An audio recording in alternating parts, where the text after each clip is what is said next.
Hello, everybody. Welcome to, I guess, another episode of True North, a Provcast within the Providence universe. I'm executive editor Marc LiVecche, and I am here with two friends, Dan Strand, a contributing editor to Providence, and down at the Air War College, and Elbridge Colby, or Bridge Colby. And Bridge, I should have asked even before we started, how unprofessional, but where are you now, and what are you doing? I'm at the Marathon Initiative, and we are a nonprofit initiative focused on developing strategies for the country for a period of great power competition. Fantastic. Well, it's good to have you back. You've been on the Provcast before, and I look forward to today's conversation. Thanks. The genesis of today's conversation, Dan Strand sent me an essay by Bridge out of the national interest. And the subject had to deal with alliances and partnerships and values and interests, all sort of focused on China. And so, Bridge, if you can just give us the thesis of your piece to start things off, what are you talking about in that essay? Sure. I think the starting point from my piece is that I think there's a fair amount of consensus that we now need to focus on a period of strategic competition with China. The Biden administration has pretty clearly signaled that it's going to take up the Trump administration's line, in large part, obviously, with some differences, but in the thrust is basically going to be the same. So then the question becomes, how? I mean, there are obviously multiple questions that come out of this, but one of the big ones is, how do you deal with a state that is as enormously powerful and wealthy and continues to grow as China? And of course, the answer is allies and partners in some way or another. And, I think most everybody says, well, we're going to, we have this unparalleled advantage of allies and partners.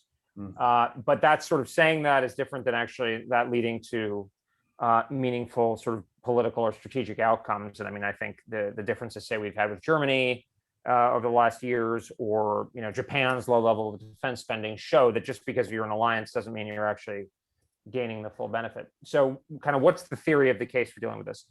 Well, my impression is that the Biden administration actually has a pretty clear theory of the case, at least rhetorically. It's unclear necessarily how much they're actually going to pursue it, but certainly if you look at the president's speeches, Secretary of State Blinken, to some extent, National Security Advisor Sullivan, they're basically saying, look,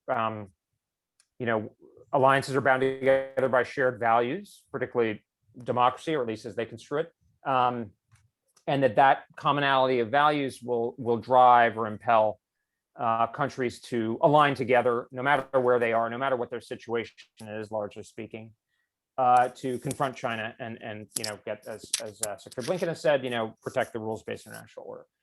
I just think this is not going to work. I don't think that's the right diagnosis of the case.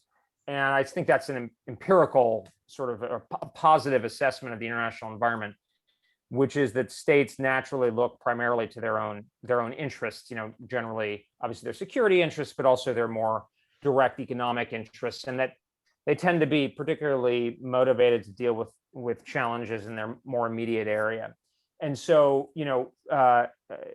political affinity or ideological affinity can help, but it's generally a secondary or even maybe a tertiary factor in a lot of cases.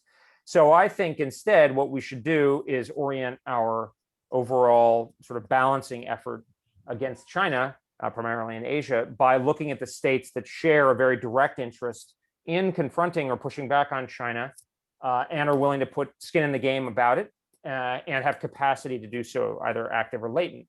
And if you look at those countries don't always share, at least what Blinken and the president are saying is our ideological. I mean, obviously there are big differences within the United States, so leaving that important critical issue aside. But I mean, countries like India, obviously there's a lot of opposition to the Modi government, particularly on the left in the United States. Vietnam is a communist dictatorship, but is also pushing back on China in a lot of ways. Philippines, Rodrigo Duterte, et cetera, et cetera. So, but from my point of view, look, the main goal here is balancing and checking China's ambitions and aspirations to dominate the region, and from there to be able to be dominant in the world. And then the key is to work with those who are capable and willing. And so that's a much different point of view. And from that, I have kind of three lines of effort, which are pretty intuitive. I mean, one is to grow our network of partnerships. The partnerships generally means is a kind of a more informal relationship. I mean, our partnership with Vietnam or India and where strictly necessary are alliances. Alliances, at least in the Defense Department terminology, are countries to which with which we have a formal security treaty or something kind of like it. Taiwan is sort of I think of it as a quasi ally. It's almost an ally, but doesn't have a formal treaty anymore. But so we grow those wherever possible, and try to empower, sort of urge them to, and then secondly, urge them to take action or effort or responsibility where their interests are, where they're willing to do something and where they're capable of doing so. So instead of trying to get Australia to operate in the Middle East, we should get Australia, as it already is, to operate in the South Pacific and the South China Sea.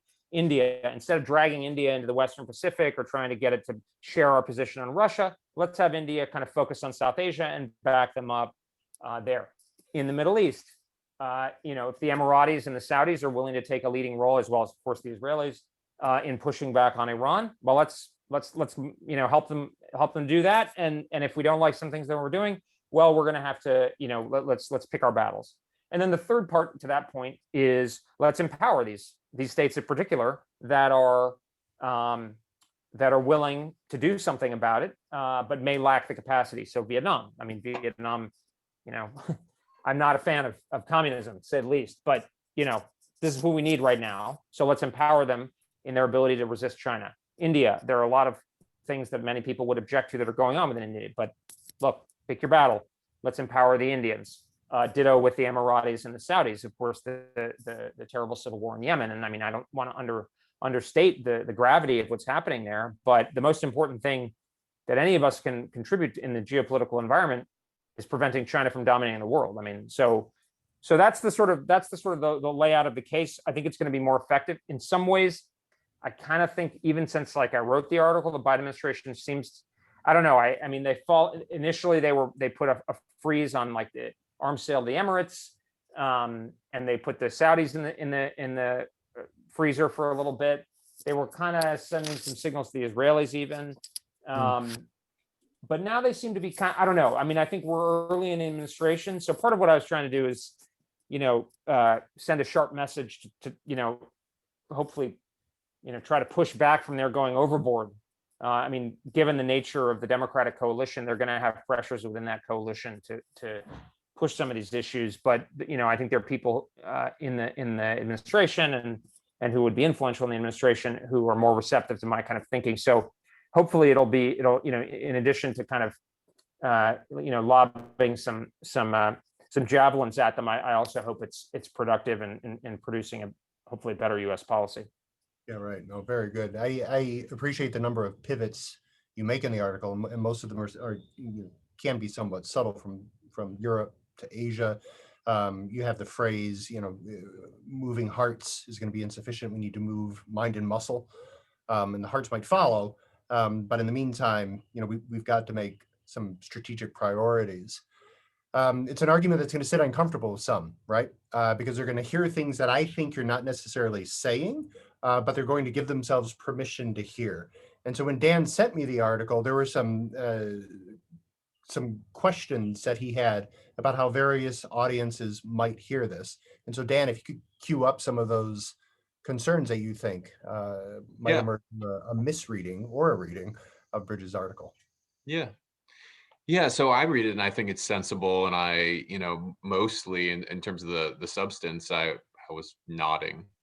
But then I put myself in the shoes of, kind of your ordinary, average, everyday Christian, whatever denominational affiliation, or I think about certain kind of more intellectual, especially people associated, say, with the Gospel Coalition or Christianity Today, or people a little, I'm evangelical, so I'm thinking more of this audience at least.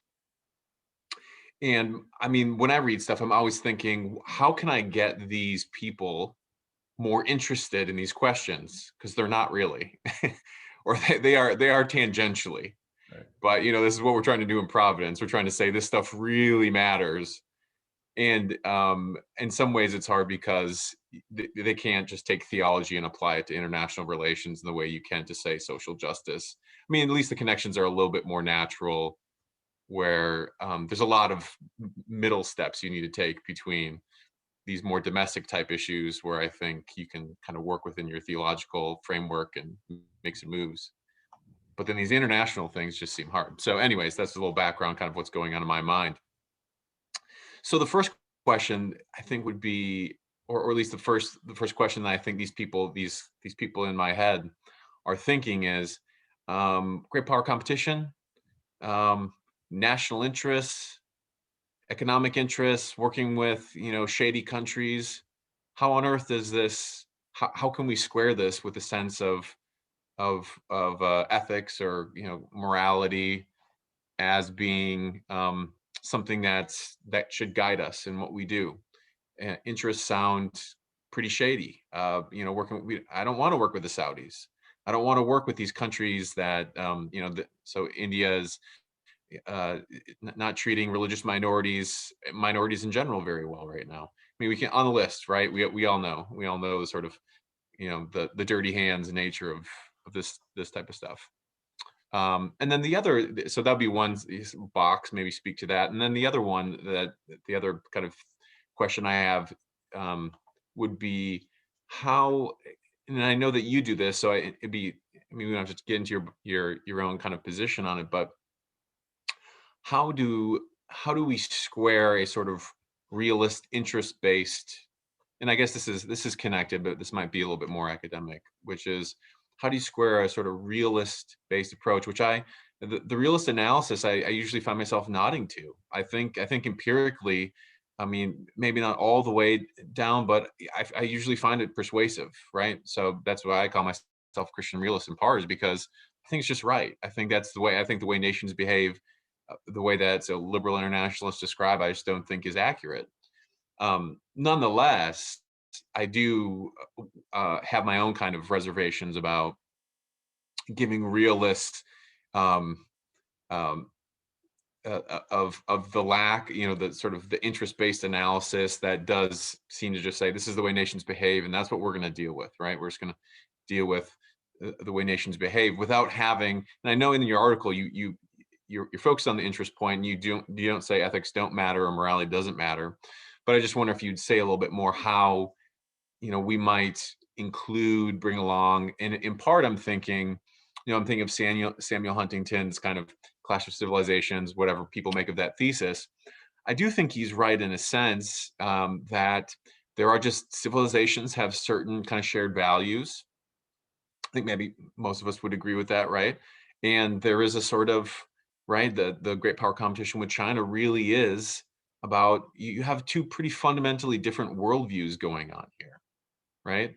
And I want to say, isn't part of what we're doing defending what we take to be, some pretty core, important aspects of our civilization, which includes ethics, which includes, just the whole package of what we describe as sort of Western. And where does that fit, I guess, in your proposal?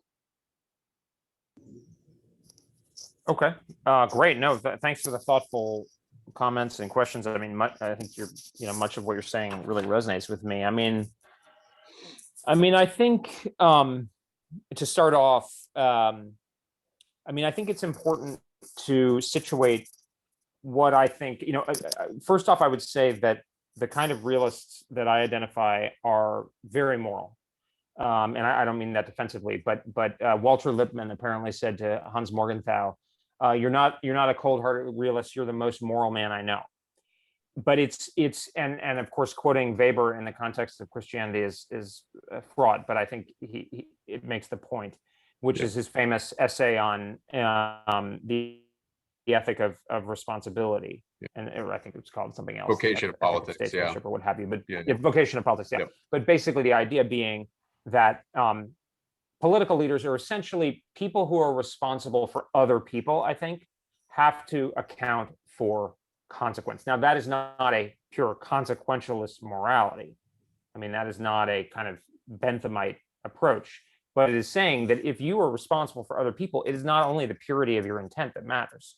you have to take, I mean, this is Aristotle and Thomas, so this is it's not a radical idea, but it's a kind of practical judgment approach. And so I would say the morality of the kind of realism that I'm talking about is formed by that, and also by the sense about to whom are we responsible. And this is one of the main things that really, frankly, irritates me about a lot of the sort of rules-based international order. I mean, more than irritates, but rules-based international order kind of rhetoric is like, I'm sorry, to whom are you accountable? We have a democracy, we have a republic.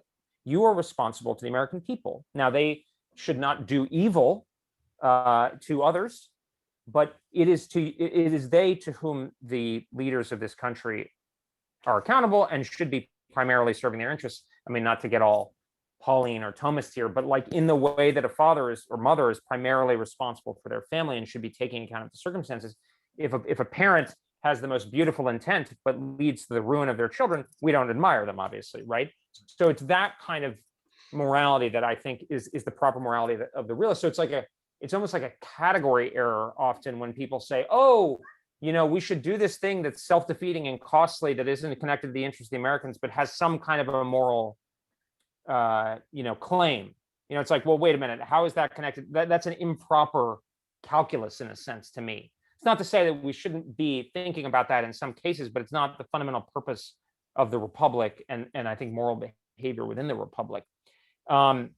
So that's how I tend to think about that. So I think, and then I think to myself, well, I mean, by far the most consequential threat to the res publica, to the well-being, the common welfare of the American people over the long term, is the only power that could essentially force us to do things that we don't want to do in a really macro way, and that is China.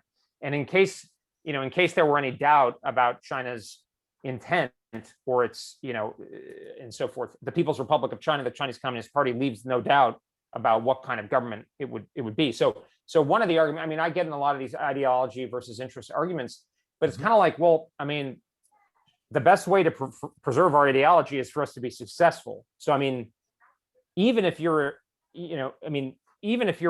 really, really sort of ideologically focused, you got to make sure we win, right?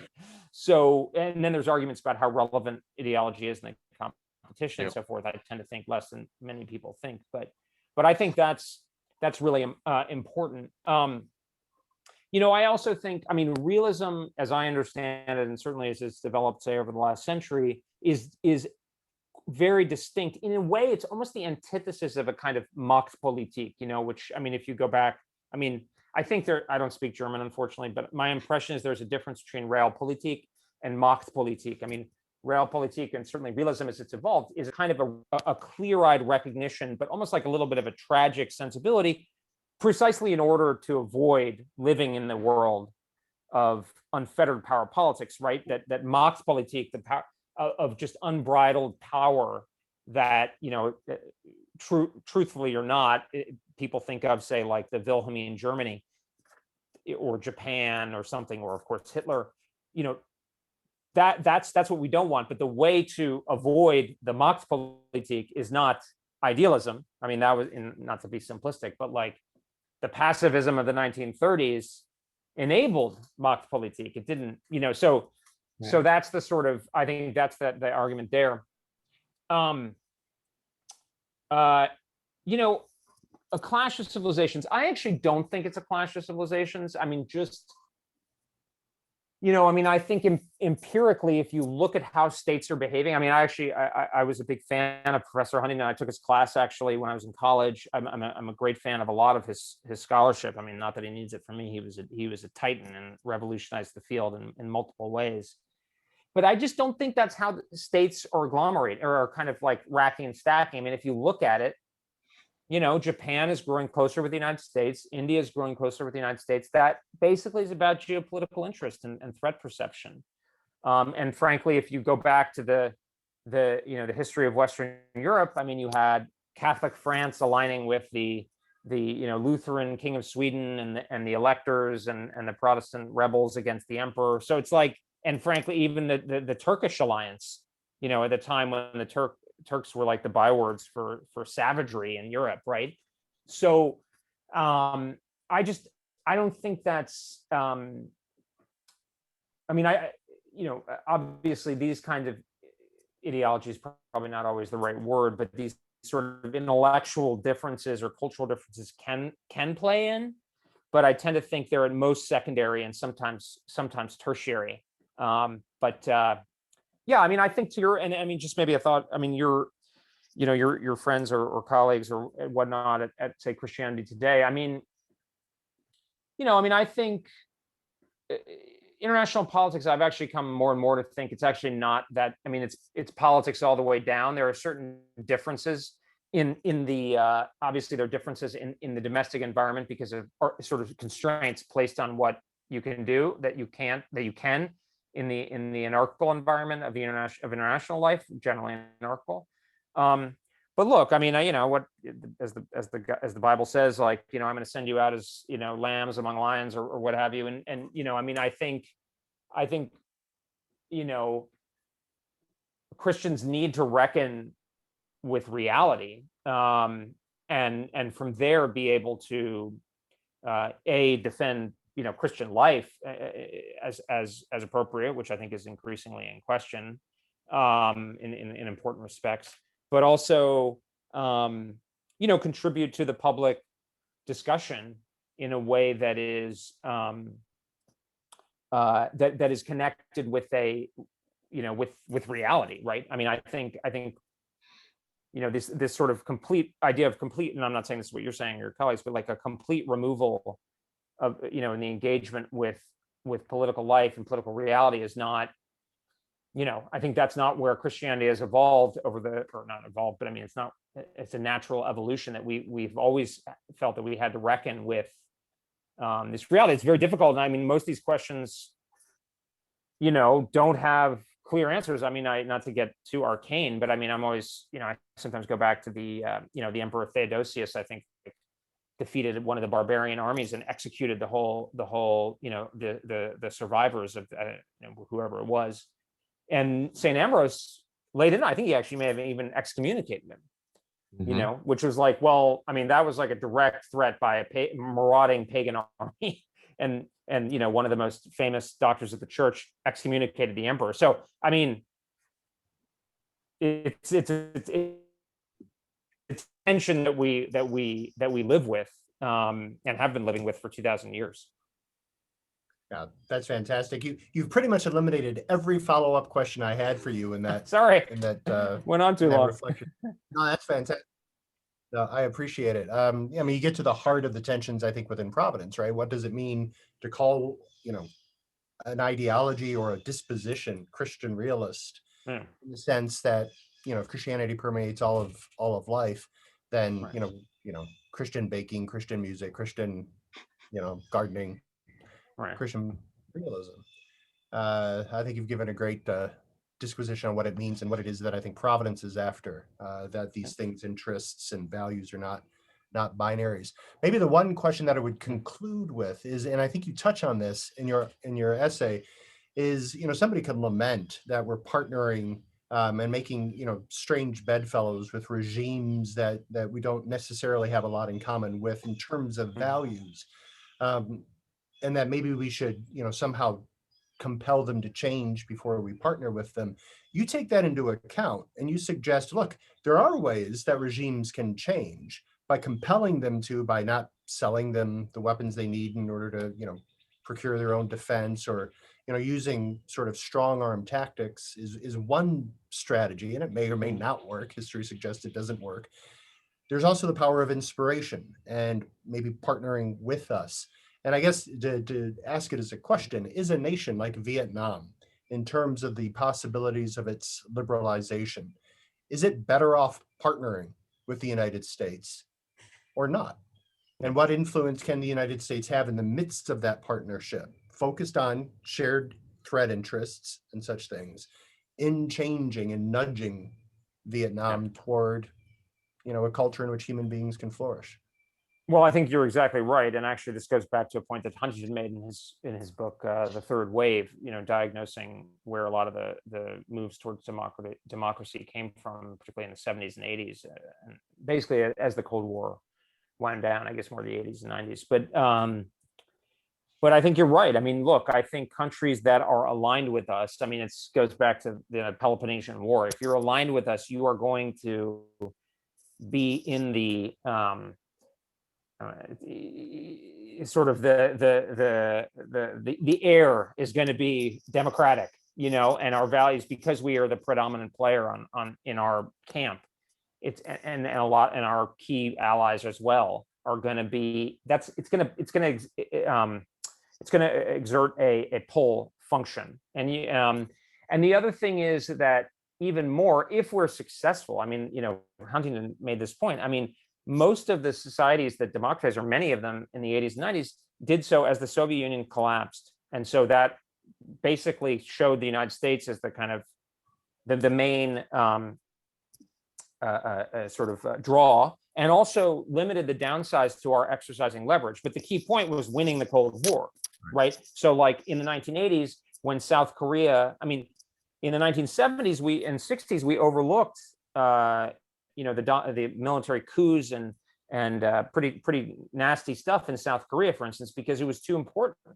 Whereas in the late 1980s, by the time the Cold War was winding down, we took a different position. And the South Koreans knew that. Same in Taiwan. The Taiwanese, Chiang Ching-kuo, Chiang Kai-shek's son, he realized that he was toast. Taiwan was toast if it didn't move towards the United States. I'm simplifying a little bit.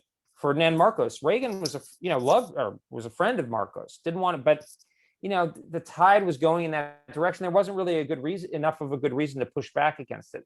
Similarly, I assume in, you know, Pinochet in Chile was similar dynamics at the same time. So that's, I mean, if you're, you know, the best way to promote democratization is to make sure we do well in this big competition with China. It's not to say China's going to fall apart. I'm skeptical that's going to happen, but that's the, you know, it's sort of overdetermined why we should be. But, you know, I mean, there's a number of leading Democratic senators who just introduced a bill against selling arms to human rights violators. I'm not exactly sure what the criteria are for that, but, you know, that kind of thing can have real ramifications where it matters. You know, it's like if we can sell weapons to the Dutch, doesn't matter. We need to be able to sell. The countries that need to really be strong are the ones that are more tricky. That's right. That's right. And I suppose the correlate, if we don't sell them weapons in order to protect themselves, then they're going to line with somebody who doesn't threaten them. So we end up pushing them potentially. Yeah, that's going to be a dynamic. Yeah. Right. Elbridge Colby, Marathon Institute, Dan Strand, Air War College. Thank you guys both for an invigorating conversation. Thank you for the essay. I hope it changes minds and moves muscle. So thank you. Thanks, guys.